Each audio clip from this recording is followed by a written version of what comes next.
कि देश में बीएसपी अकेली एकमात्र ऐसी पार्टी है जो कांग्रेस में अन्य पार्टियों की तरह अपने संगठन को चलाने व चुनाव आदि लड़ने के लिए भी बड़े बड़े पूंजीपतियों व धन्ना सेठों से आर्थिक मदद नहीं लेती है और ना ही इसके एवज में उनको राज्यसभा आदि में भेजती है तथा ना ही उनको आर्थिक लाभ पहुंचाने के लिए उनके हिसाब से अपनी सरकार की नीतियां बना के अपनी सरकार चलाती है, बल्कि इसके स्थान पर बीएसपी अपनी सदस्यता के जरिए व अन्य विभिन्न मौक़ों पर पार्टी के सामर्थ्यवान लोगों से भी पार्टी की सदस्यता के जरिए ही उनसे पार्टी के लिए आर्थिक मदद भी लेती है।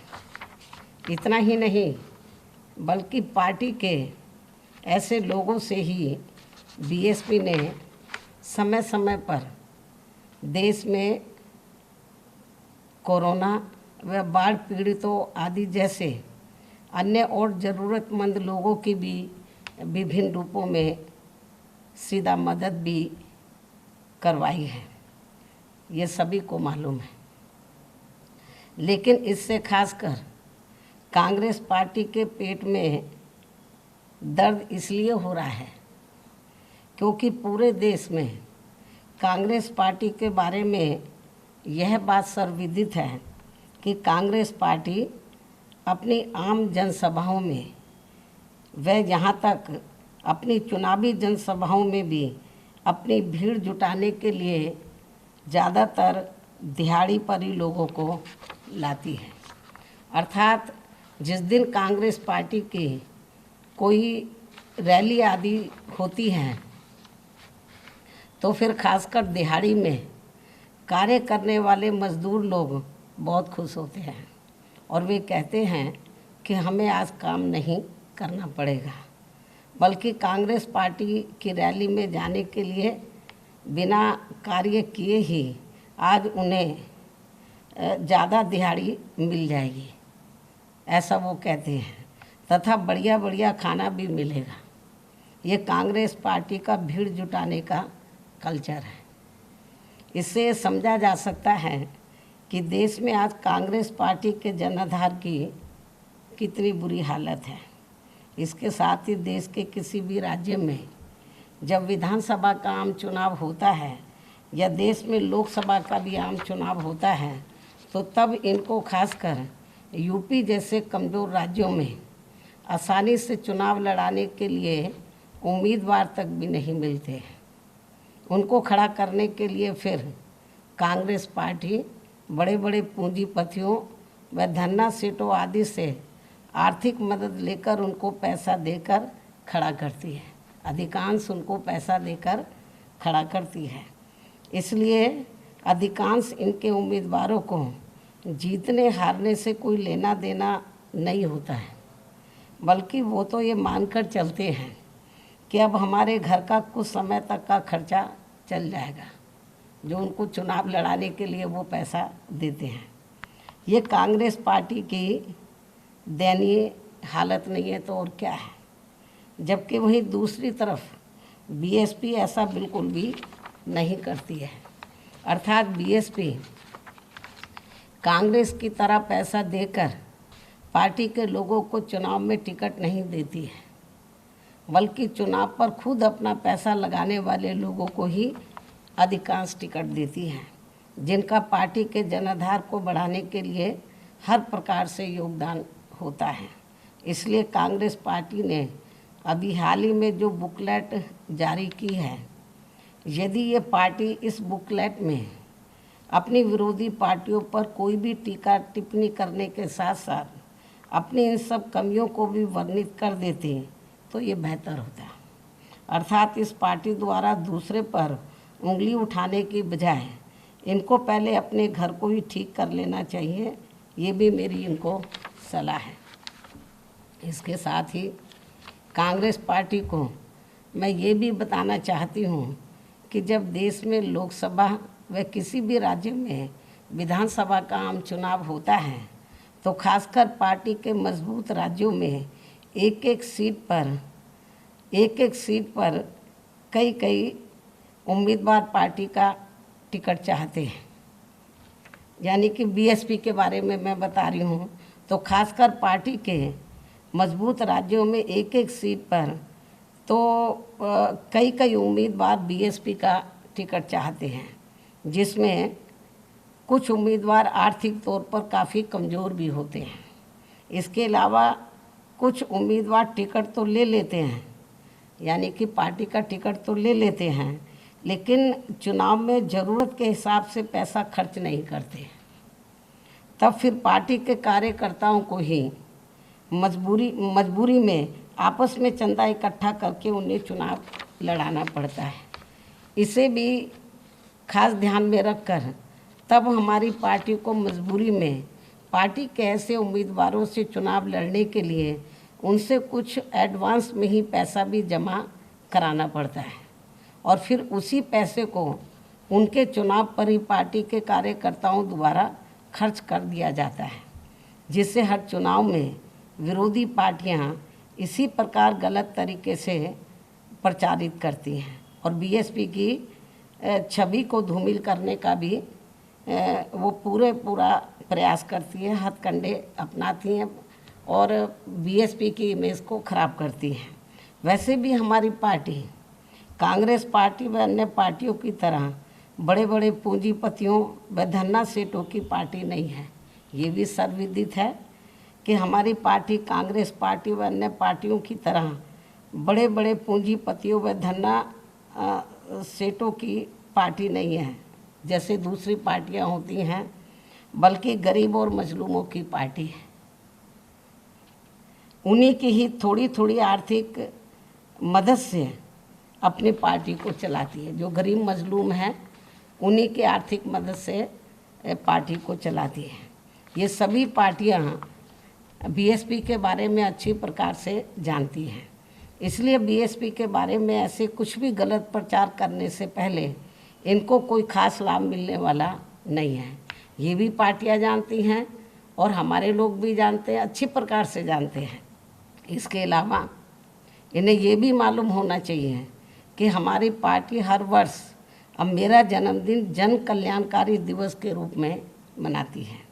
लेकिन इससे पहले क्या होता था, जब मेरा जन्मदिन होता था तो मेरे बार मना करने के बावजूद भी मेरे जन्मदिन पर पार्टी के अधिकांश लोग तो महंगे कपड़े व गहने आदि मुझे देते थे, जिसे ध्यान में रखकर फिर हमने ये फैसला लिया कि आप बीएसपी सदस्यता की किताबें ले जाएं। जो मुझे कीमती कपड़े और गहने देते थे, तो उसे ध्यान में रखकर फिर हमने ये फैसला लिया कि आप बीएसपी सदस्यता की किताबें ले जाएं। जितने के आप मुझे कीमती गहने कपड़े आदि देना चाहते हैं, तो उतने के आप अपने क्षेत्र से बीएसपी के सदस्य बना के वो पैसा आप मुझे पार्टी को आर्थिक सहयोग के रूप में दे सकते हैं। इसके लिए कोई मनाही नहीं है। उसके बाद से अब हम इस मौके पर अपने लोगों को हर वर्ष बीएसपी सदस्यता की किताबें दे देते हैं। लोग फिर उसके ज़रिए हर वर्ष पार्टी को खुशी से काफ़ी आर्थिक मदद भी करते हैं। लेकिन इसे भी कांग्रेस जैसी अन्य पार्टियां भी काफ़ी गलत तरीके से, जब मेरा जन्मदिन होता लोग पार्टी को आर्थिक सहयोग देते हैं, तो उसे भी कांग्रेस पार्टी सहित ऐसी मानसिकता वाली जो अन्य पार्टियां हैं, तो इसे भी गलत तरीके से प्रचारित करती हैं। बुकलेट में कहा कि आज यूपी में वो सत्ता में, आप लोगों को मालूम है, उसकी बुकलेट को पढ़ने से ऐसा लगता है कि वो सत्ता में आने के लिए कितने तड़फ रहे हैं।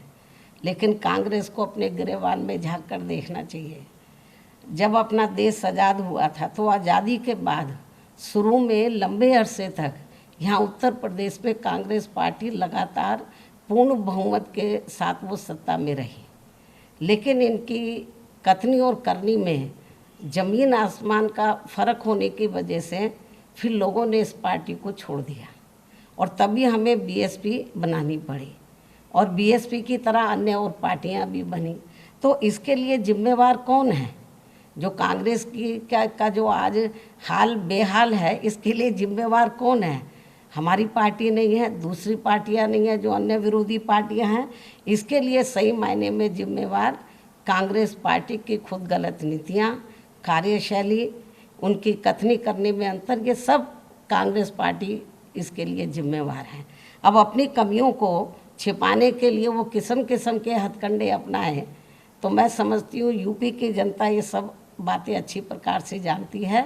चाहे वो एक बुकलेट जारी करे या 2 करे, तो मुझे नहीं लगता कि जनता के ऊपर कोई असर पड़ने वाला है।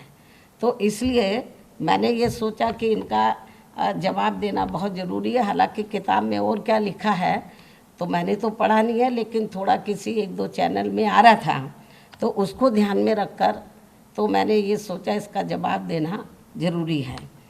इतना ही नहीं, बल्कि आज मैं किसी एक चैनल में हमारी पार्टी के जो राष्ट्रीय महासचिव व राज्यसभा सांसद हैं श्री SC मिश्र, उनका इंटरव्यू देख रही थी, जिसमें उनसे बार बार मेरा उत्तराधिकारी के बारे में पूछा जा रहा था कि आपकी बहन जी का उत्तराधिकारी कौन होगा।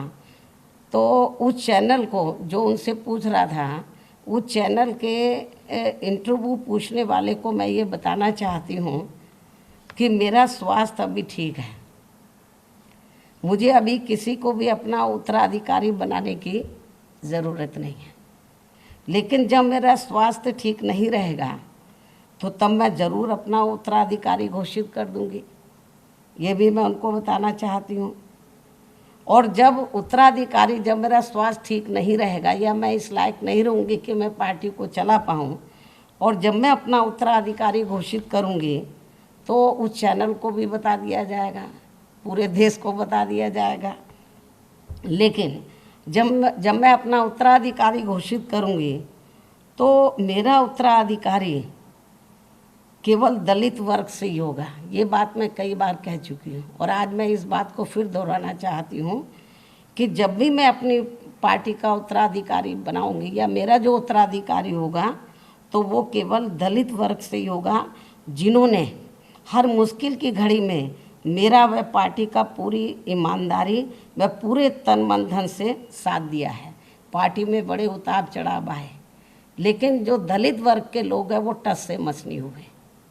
तो जब भी उत्तराधिकारी बनाया जाएगा, जब लगेगा कि मैं इस लायक नहीं हूँ, मेरा स्वास्थ्य खराब है, अभी तो मैं फिट हूँ बिल्कुल, और मुझे अभी वर्षों तक, काफ़ी वर्ष लगेंगे मुझे अनफिट होने के लिए, मैं तो फिट हूँ।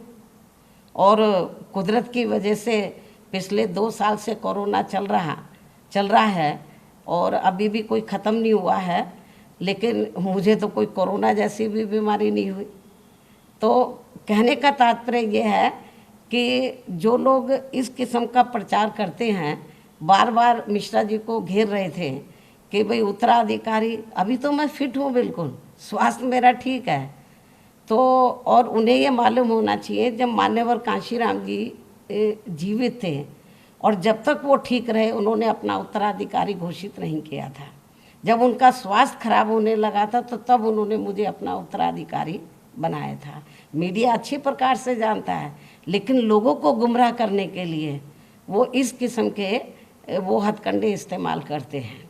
तो इसलिए मेरा मीडिया को भी यही कहना है, और ख़ास तौर से कांग्रेस पार्टी को, कि ये जो इधर उधर की बातें कर रहे हैं बुकलेट के जरिए, बुकलेट हो या फिर नाटकबाजी करें या आए दिन आकर वो गांधी जी की प्रतिमा के नीचे बैठ जाएं, या फिर कहीं पर कोई अन्याय अत्याचार हो जाए तो वहाँ चले जाएं, तो इससे कुछ नाटकबाजी से होने वाला नहीं है। जनता सब जानती है, जनता को ये मालूम है कि यूपी में 4 बार मेरे नेतृत्व में सरकार बनी, तो बीएसपी ने, आपको मालूम है कि कभी भी वो अपना मैनिफेस्टो जारी नहीं करती है।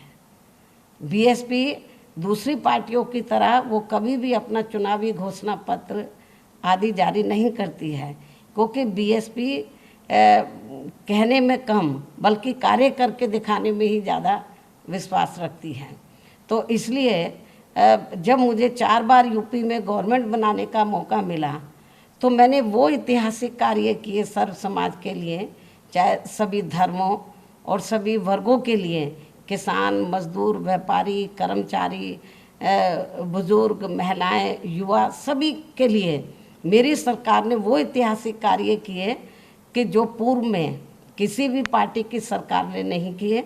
अब जो वर्तमान में जो बीजेपी की सरकार है या पूर्व में सपा की सरकार रही, वही मेरी नीतियों को थोड़ी उनको अदल बदल के वो उनको घोषित करती है। लेकिन घोषणा करने से काम नहीं चलेगा, वो तो इम्प्लीमेंट करने से चलेगा। चाहे वो मेरी कितनी भी नकल करने, नकल का तभी फ़ायदा होगा जब वो ज़मीनी तौर पर उसको इम्प्लीमेंट किया जाए। तो इसलिए मैं आपको ये बताना चाहती हूँ कि अब हालांकि ये चुनाव है, चुनाव नज़दीक आ रहा, कुछ ही महीने बचे हैं, इस किस्म के हथकंडे इस्तेमाल किए जाएंगे। तो इसलिए मुझे बीच बीच में मीडिया के बीच में जाकर हमारे लोग गुमराह ना हो, तो मुझे ये बातें कहने के लिए मजबूर होना पड़ता है। तो ये कुछ ज़रूरी बातें मैंने आप लोगों के सामने रखी हैं। धन्यवाद।